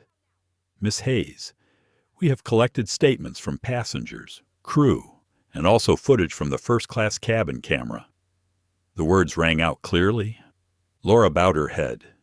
She knew there was no way to argue. It was all too clear. The man stopped, looked at her, then continued, "Do you know who filed the request to investigate this matter?" Laura was silent. She didn't need to guess. She knew the answer from the moment she heard the name Sienna Brooks. "Miss Brooks," the other said, his voice calm, "is not just a passenger. She is a strategic shareholder, an advisory member of the SkyWest Board of Directors. She has the right to request an investigation of any incident involving discrimination within the scope of the airline's services." The air in the room seemed to freeze. Laura looked up, her eyes round, her voice broken. "A shareholder of the Board of Directors. You mean she works for SkyWest?" "No, Miss Hayes," the man replied slowly. "She owns part of SkyWest." The words were like a silent slap, not on the cheek, but in the heart, the kind of pain one feels when one realizes one has dug one's own grave.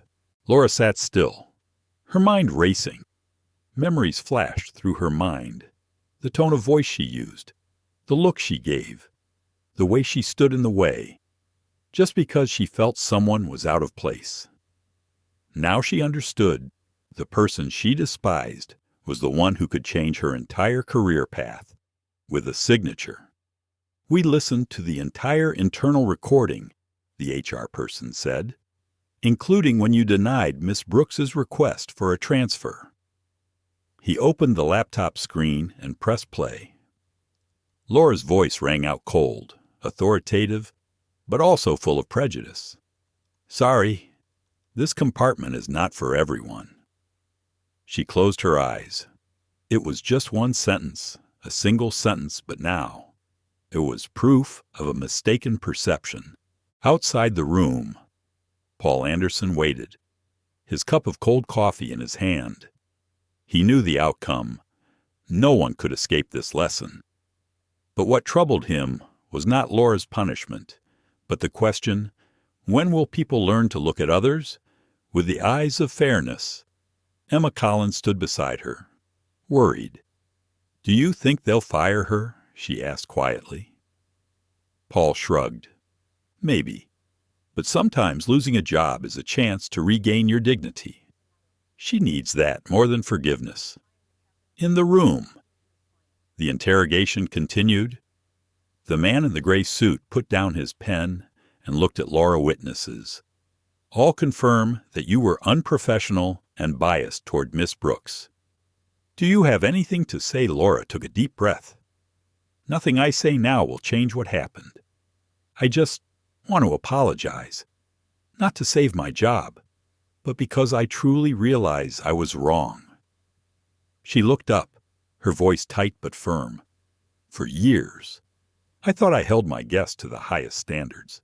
But today, I see that standards are meaningless if they're built on prejudice." Across the table, the HR representative nodded slightly. No one said anything more. But in the silence, something seemed to change, not in the file, but in Laura herself. On the top floor of SkyWest Airlines headquarters, in a large conference room with a mirror reflecting the sunset, CEO Gregory Hale was reviewing the incident report. Next to him was Sienna Brooks, still with her usual calm expression. Gregory sighed. "I'm sorry you had to witness that. I'm sure Sky West will take it seriously." Sienna smiled softly. "No need to apologize. Mr. Hale, I don't want anyone to be punished. I just want everyone to be seen as a human being." That silenced Mr. Hale, because he understood what she was asking for was not revenge, but a cultural change, the kind that every corporation talks about, but few actually do. "I'm going to incorporate this into the new training program, Empathy and Service," he said, "and I want you, Sienna, to join me as a mentor." Sienna nodded. "As long as they learn what I learned. Power is not in the power you have, but in how you treat others when you have it." That evening, Laura Hayes left SkyWest headquarters. She held the suspension pending review envelope in her hand. She walked slowly, her eyes fixed on the distance, where streetlights reflected off the bodies of planes parked in the dark. Paul stood outside, waiting for her. When she approached, he said only one sentence. "Laura, you lost a job today, but don't lose the lesson." She nodded, eyes wet. "I won't. I don't want to be a bystander anymore. Paul, I'll learn to serve again, from scratch." The last scene of the evening was Sienna Brooks leaving the building. She stopped to look through the glass, watching Laura walk away. There was no hate, just a sad smile. She took out her phone and texted CEO Hale. "Keep her. She deserves to learn again." Sometimes, the wrong people are the ones who can teach others best, when they know how to bow their heads.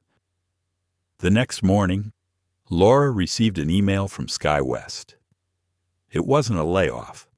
It was an invitation to a special training course taught by Sienna Brooks. The subject line read succinctly, "Every flight deserves a chance to land safely, including yours." It was a typical afternoon at Salt Lake City Airport, high skies, a light breeze, and planes taxiing steadily down the runway. Little did anyone know that. In a small corner of the SkyWest Airlines operations building, an undercurrent was beginning to spread. On the top floor, Sienna Brooks walked out of the makeshift conference room. Her phone rang, the screen displaying the words "Executive Operations." She picked up, her voice calm. "I'm listening." On the other end of the line was Gregory Hale, the company's CEO. "Sienna, I have received the full incident report. How would you like us to proceed?" Sienna paused, looking out the window where the late afternoon sun shone on the silver wings of planes. She spoke slowly, clearly, but softly as the wind. "Look at all the cameras on SKW 247, the service process, the crew attitude, every interaction. I don't need punishment. I need to understand why it happened." On the other end of the line, Gregory was silent for a few seconds. He knew Sienna wasn't talking about an incident, but about culture, the root of all trauma. "I will," he said. "Good," Sienna replied, then added quietly, "Do the right thing, not the easy thing." She hung up, put the phone in her pocket, and walked away, not hurriedly, not harshly. Sienna Brooks always walked like that, slowly, confidently, as if she knew where she was going with each step. Meanwhile, in another part of town, Laura Hayes sat in her small apartment, her head in her hands. The room was so quiet, she could hear the clock on the wall. On the table, the phone vibrated. A message from HR appeared. Official announcement. She is suspended from work pending internal investigation. Required to attend disciplinary meeting at 9:40 a.m. Monday. Laura read the words 3 times, not because she didn't understand, but because she didn't believe. It had all been a dream gone wrong, a small moment that now swept away her whole life. She stood up and walked out onto the balcony. The city below was still bustling, as if nothing had changed. Only she, who had just lost something bigger than her job, her own honor and trust. At SkyWest headquarters, Gregory Hale called an emergency meeting with his operations team. On the big screen was a video recording of the entire SKW-247 flight, from boarding to Laura asking Sienna to change seats. The room was dead silent. Everyone could see it. There was no procedural error, only human error. A regional manager whispered, "We still train them about rules, but we never teach them about respect." Gregory nodded.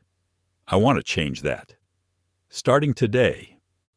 That evening, Sienna Brooks sat in a small cafe near her hotel. Her laptop was open in front of her, the screen displaying a series of emails from SkyWest's legal, communications, and human resources departments. She read each one, responded to each line, leaving no stone unturned. Every decision she made was not to punish, but to rebuild. A waitress, a young white woman, timidly approached the table.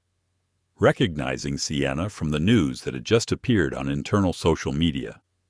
"You are Miss Brooks." "Right. The one with the incident today." Sienna looked up, smiling. "Maybe I am. Well, I just wanted to say thank you. Many of us have been through the same thing, but few of us can stay calm like you did." Sienna looked at the girl and nodded slightly. "Sometimes, how we react determines how the story is told."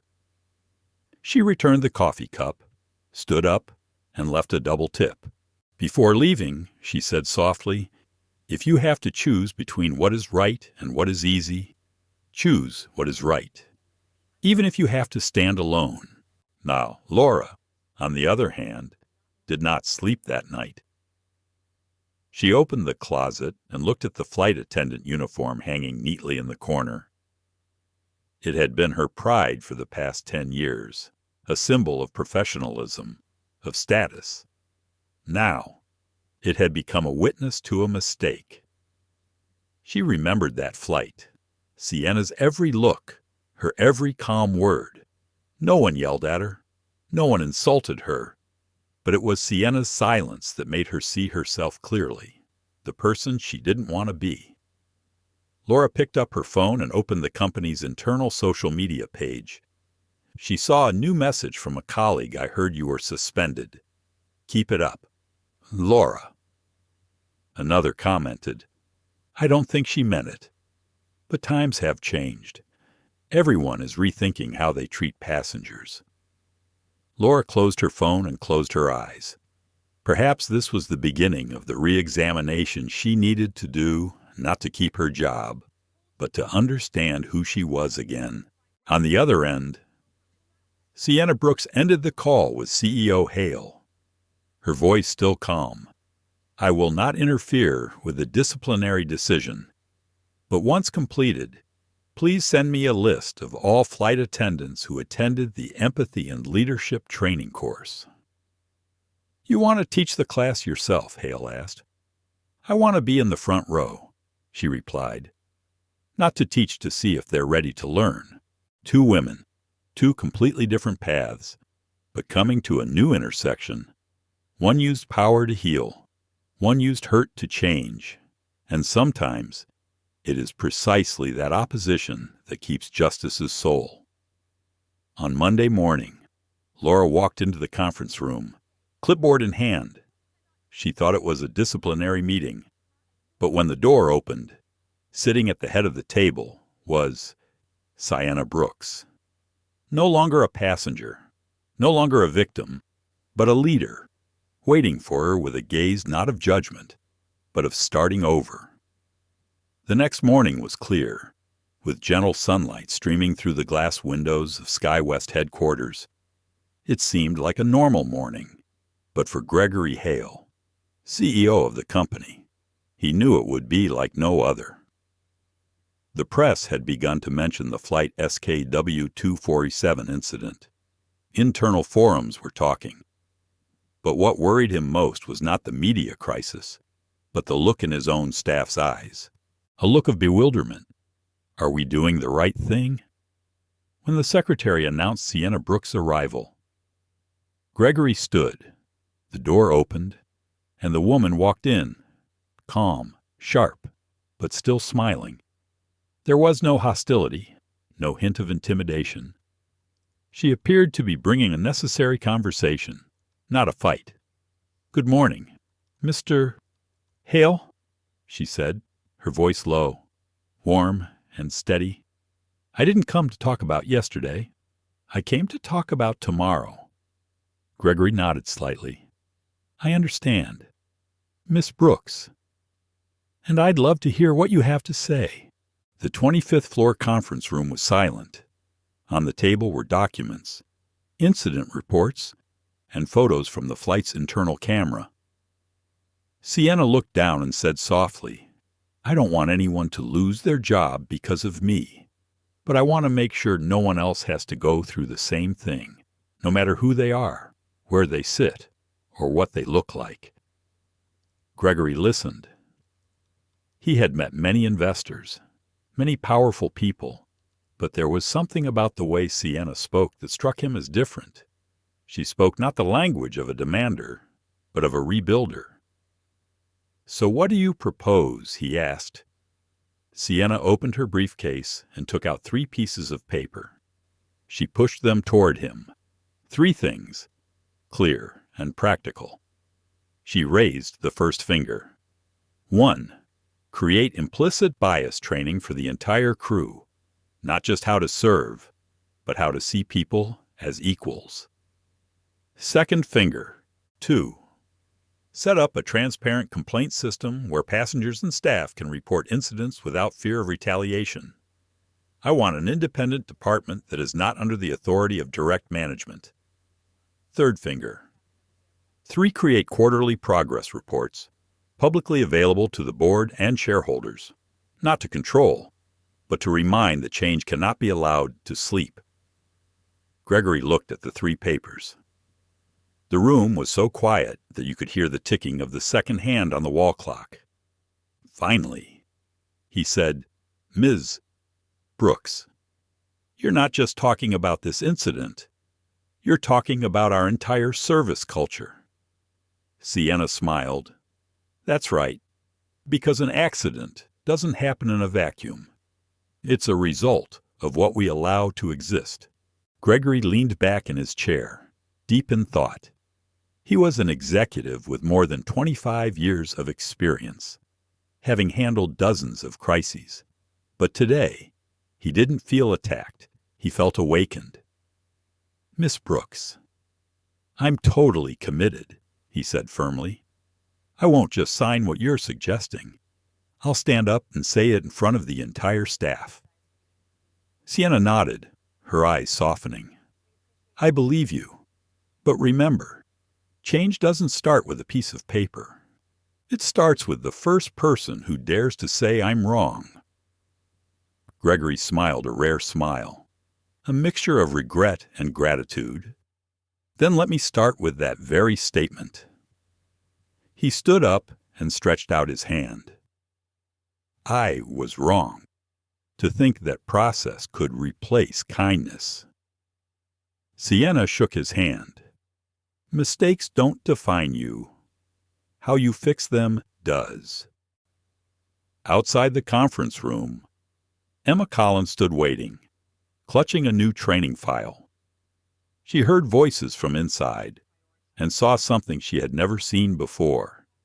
CEO Hale, who was known for being tough, now bowing to a woman who had been disrespected on his own airline flight just yesterday. Emma smiled, a gentle, hopeful smile. She understood that.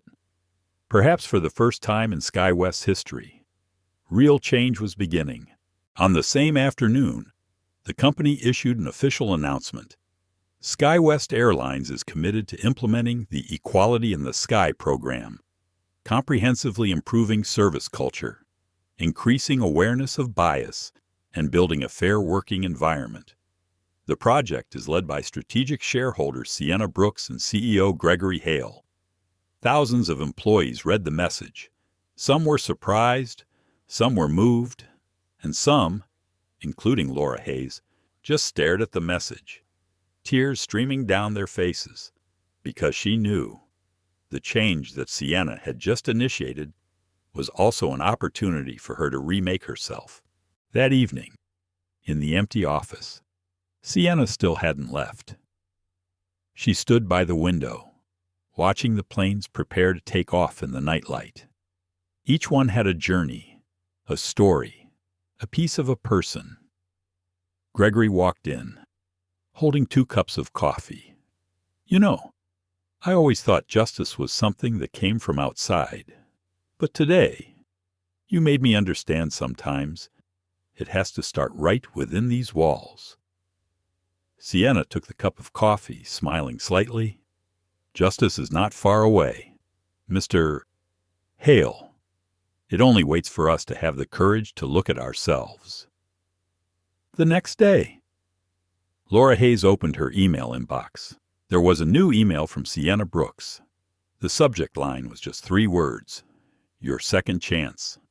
She opened it, read the first line, and in that moment, her tired eyes lit up with something she had long lost, the belief that people, even when they make mistakes, can still be forgiven. That morning, Laura Hayes walked out of SkyWest Airlines headquarters with a white envelope in her hand. She didn't need to open it. Just the company logo in the corner told her her termination. The October wind blew hard, cold and clear. Laura stood for a moment on the sidewalk, looking up at the sky where planes were taking off in a line. She had flown thousands of times, thought she understood everything about the sky, but only today did she realize there are heights that are not measured in feet, but in dignity. Laura's small apartment was quiet. Her uniform hung in the closet, neat and tidy, but meaningless. She sat down at her desk and opened her laptop. The cursor blinked on the composed new email page. Recipient Sienna Brooks. Subject: I owe you an apology. She started typing, then deleted, typed, then stopped. Not because she didn't know what to say, but because she was afraid that the words she wrote weren't true enough to erase the stain on her. Finally, she took a deep breath and let her fingers write instead of her heart. From Laura Hayes to Sienna Brooks. Subject: I owe you an apology, Sienna. I know you don't need to hear this. You've probably forgotten me already, or at least, I hope so. But I can't go on living without saying it. That day, I looked at her and I didn't see a passenger. I saw a prejudice, one I didn't even know I had been carrying around for years. I thought of myself as fair and professional, but the truth was I served with my eyes, not my heart. When I was suspended, I was angry. I thought she did it out of revenge. But when I watched the camera footage, when I heard myself say, "This compartment is not for everyone," I realized it was me who created the distance between people. I'm no longer with the airline, and I deserve it. But what I want is to start over not as a flight attendant, but as a respectful human being. If you allow me, I would like to volunteer for any program you are initiating regarding training or social justice. I'm not asking for forgiveness. I just want accountability, because that's the least I can do for my mistake. Thank you, not because you are powerful, but because you chose silence over anger. That silence made me hear the voice of my conscience, after many years of ignoring it. Laura Hayes. She read the email one last time, then hit send. The screen flickered. The message disappeared. She leaned back in her chair, eyes closed, a small breath escaping her as if relieved. There was nothing left to lose. But for Laura, it was the first time she felt like she was finding herself again. 2 days later, mid-afternoon, Laura received a response email. The subject line contained just 3 words. Responsibility is growth. She opened it. Inside was only one line. Responsibility is the first step to maturity. Go ahead, Laura. Don't let mistakes be your final chapter. Sienna Brooks. No blame, no promises, just simple recognition. But for Laura, it was the first ticket back to being a good person. That afternoon, she left her house and walked to the park near the airport. Planes roared overhead, cutting through the blue sky. She looked up and smiled her first real smile in weeks. Next to the walkway, a group of students were preparing a fundraising event for the Diversity and Inclusion Foundation, an organization founded by Sienna. They hung banners and handed out flyers. A young girl approached and said, "Miss, would you like to volunteer? We need a receptionist." Laura smiled. "Reception. I think I have some experience with that." She signed up, signed her name, and in that moment, perhaps she was no longer a fired flight attendant. She was a person starting over, on the ground, but with a heart that had learned to fly higher. That evening, Sienna Brooks received a notice from her foundation. New volunteer signed up Laura Hayes. She looked at the name and nodded slightly. Not surprised, not moved, just at peace. "Everyone deserves a second chance," she whispered, almost to herself.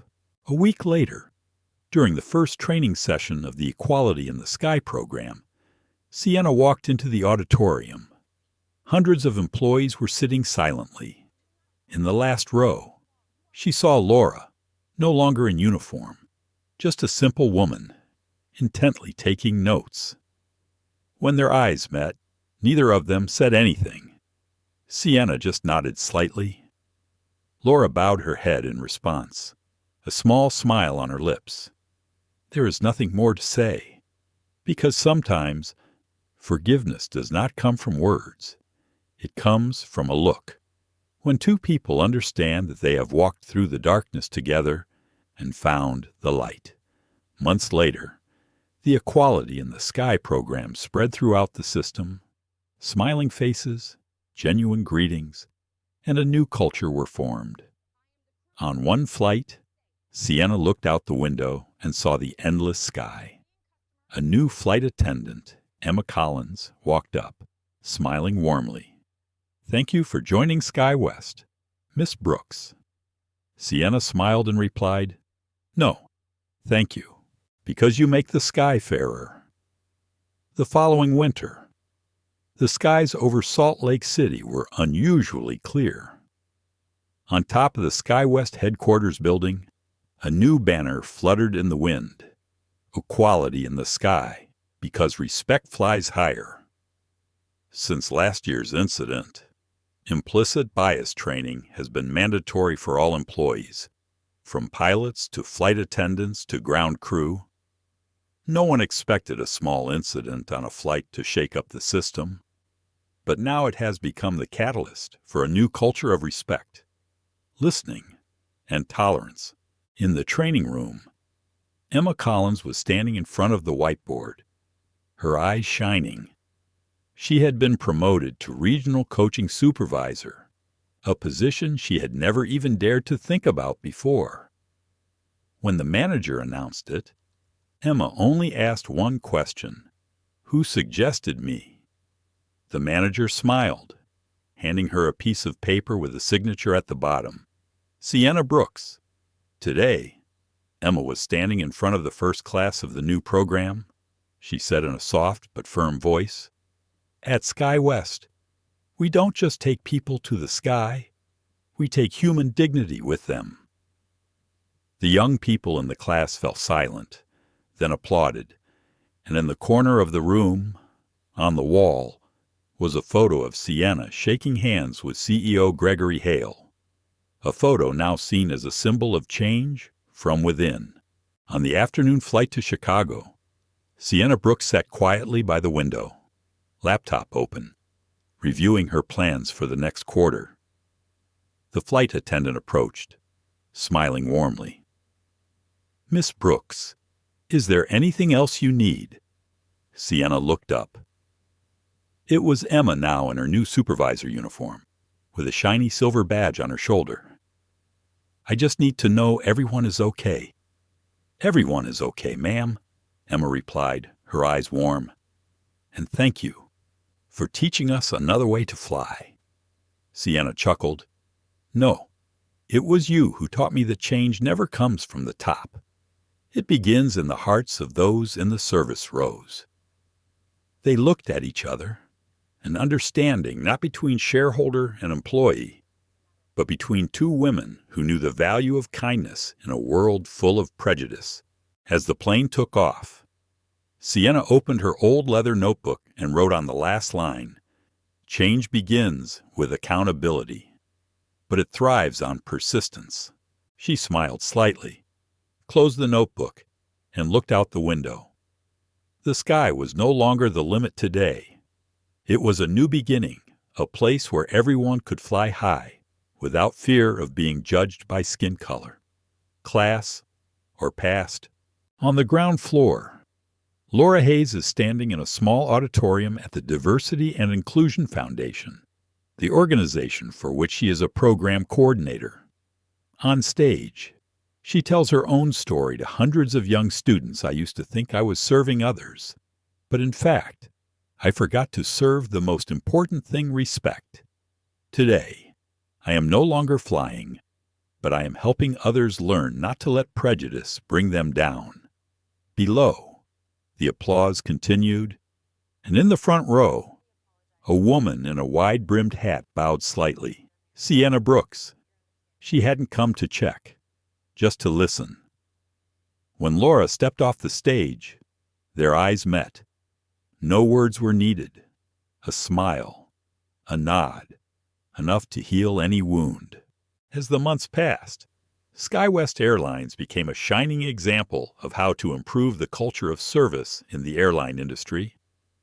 Other airlines began to follow the Equality in the Sky program. In the press, someone wrote a small incident, a big silence, and a reform begins from there. But Sienna didn't care about the article. She cared about the little moments, like when she saw a flight attendant bend down to help an elderly passenger with her luggage, or when she heard someone say thank you with a genuine smile. Those little things were evidence of real change. That evening, on the flight back to Los Angeles, Sienna looked out the window. The sky was dark, but the city lights stretched out like a galaxy in the distance. She retraced her steps from the moment of outrage to the moment of taking power to change the system, not with anger, but with calm and wisdom. She whispered softly, almost to herself, "Sometimes, the sky doesn't need more planes. It just needs better people." The plane tilted slightly. Moonlight streamed through the window, illuminating the open notebook page. Sienna's last words glinted in the silver light. The sky is not the limit. It's a reminder that we can rise again. Life can be a bit like a plane ride. It's not always smooth, and sometimes we get pushed out of our rightful place. But Sienna Brooks' story reminds us that responding intelligently is more important than reacting quickly. When she was wronged, she chose not anger or retaliation, but wisdom and dignity, and in doing so, she not only won justice for herself, but also opened the door to change for thousands of others. The message is simple, yet profound. Justice doesn't require shouting. It requires steadfastness and kindness. In a world of prejudice and division, each of us can be our own Sienna, someone who dares to stay calm when offended, who chooses to build rather than destroy, and who dares to believe that kindness can change the system. And if you ever think you're too small to make a difference, remember it was a moment of silence from that girl on that flight that changed an entire airline. Thank you for following this story with us. If you believe that intelligence and compassion are the true wings of humanity, please like, share, and subscribe to the channel to spread stories that help us live more kindly, more fairly, and trust each other more. Because sometimes justice is not far away. It starts with how we choose to treat others.